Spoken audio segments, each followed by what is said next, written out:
Please subscribe. Our 7th wedding anniversary was meant to be special. 7 years of daily habits, small sacrifices, shared laughs, and that deep comfort you get when you think you really understand your partner. I had reserved a private room at a cozy, high-end restaurant in downtown Seattle, invited our closest family and friends, and even practiced a short speech in my head. Nothing over the top, just a few simple words about being thankful and staying committed. From the moment we sat down, though, things felt wrong. My wife, Emily, smiled nicely, but her eyes kept drifting to her phone. Every buzz drew her focus away from the table, away from me. I told myself not to read too much into it. Maybe work pressure. Maybe a friend who wasn't feeling well. Anything except what my gut was telling me. Still, as glasses were filled and everyone started chatting warmly, she stayed distant, typing, erasing, smiling at her screen, which obviously meant more to her than the man sitting across from her on the night we were supposed to celebrate together. At first, I tried to brush it off. I laughed at the jokes, poured more drinks, and made sure everyone felt at ease. But minutes stretched into hours and nothing changed. She didn't notice when the cake came out. She didn't hear her brother joking about how young we looked in our wedding photos. She hardly ate anything. Every few seconds, her fingers flew across the screen, tilting the phone away from me like she was guarding it. Once, I quietly asked if everything was all right. She looked up, surprised, and said, "Yeah, just something urgent," before going right back to her phone. Urgent enough to ruin our anniversary, it seemed. That's when it hit me clearly. Not anger, not panic, just a calm understanding. I wasn't competing with a job or a friend. I was competing with another man. And from the soft look on her face when she read those messages, I already knew who was winning. Most people picture betrayal as loud. Fights, crying, doors slamming. But what I felt was a strange peace, the kind that comes when you finally stop denying the truth. I watched her carefully, not with fury, but with clear eyes, the secret smiles, the pauses before she typed back, choosing her words thoughtfully, the quick looks around the room as if worried someone might see how checked out she really was.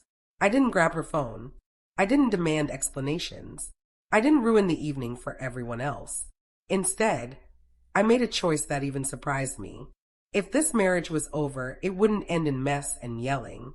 It would end with the truth. I thought about all the times I had stood up for her, trusted her, believed we were truly partners. Whatever she was building with this other guy had already broken something precious between us. All that was left was to say it out loud.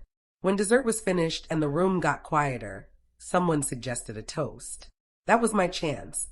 I stood up slowly, raised my glass, and felt every pair of eyes turn to me. Emily finally looked up, confused, her phone still in her hand. I smiled politely and thanked everyone for coming. I talked about our 7 years together and how anniversaries are supposed to remind us why we picked each other. Then my voice changed just a little. I said how hard it is to sit next to someone whose heart is clearly somewhere else. I pointed out that tonight, while friends were celebrating our love, my wife had spent the whole dinner texting another man, one who obviously mattered more than our promises to each other. I didn't yell. I didn't insult her.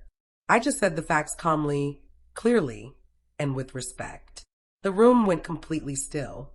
No gasps, no outbursts, just a thick silence that everyone could feel. Emily's face went pale. She opened her mouth like she wanted to say something, then closed it, knowing there was no way to deny what her actions had already shown. I lifted my glass one more time and said, "So here's my toast to honesty, even when it comes too late." Then I drank. Nobody clapped. Nobody moved. Some guests stared at their plates. Others looked at her, waiting for an answer that never came. She finally stood up, muttering something about a misunderstanding, but the truth was already out there. It had been said gently, without meanness, and that made it impossible to brush aside. I sat down again, feeling strangely relieved. Whatever came next, I had kept my dignity. We didn't fight that night. We barely spoke. She left early, embarrassed and exposed, while I stayed to thank everyone and say sorry for the awkward ending.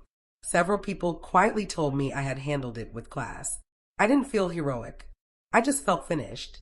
On the drive home alone to our house in Portland, I went over the night in my mind, not with regret, but with acceptance. I realized that standing up for yourself doesn't always mean raising your voice. Sometimes quiet truth is stronger. By refusing to beg, cry, or lose control, I had taken charge of how this ended. She hadn't expected that. She probably counted on secrecy, confusion, maybe even forgiveness. Instead, she got clear truth, and truth doesn't leave anywhere to hide. The days after were difficult, but real. We finally talked without excuses, or pretending. She admitted the affair started as emotional, then grew into something she couldn't stop. I listened, not to try to fix the marriage, but to understand where it had really broken. Trust, once damaged, doesn't break with a bang. It fades quietly, just like it did that night. I moved out within a week. Divorce papers were filed soon after. Friends took sides, families asked questions, and life slowly adjusted around a truth I couldn't ignore anymore. Oddly, I felt freer. The constant doubt was gone. I wasn't imagining things. I wasn't questioning my own value. I had chosen peace over pretending, self-respect over drama. Looking back, that anniversary wasn't the end of my life. It was the start of living honestly. I learned that love without respect is only routine, and commitment without real presence means nothing. I don't hate Emily, but I no longer idealize what we had. That quiet toast taught me something valuable.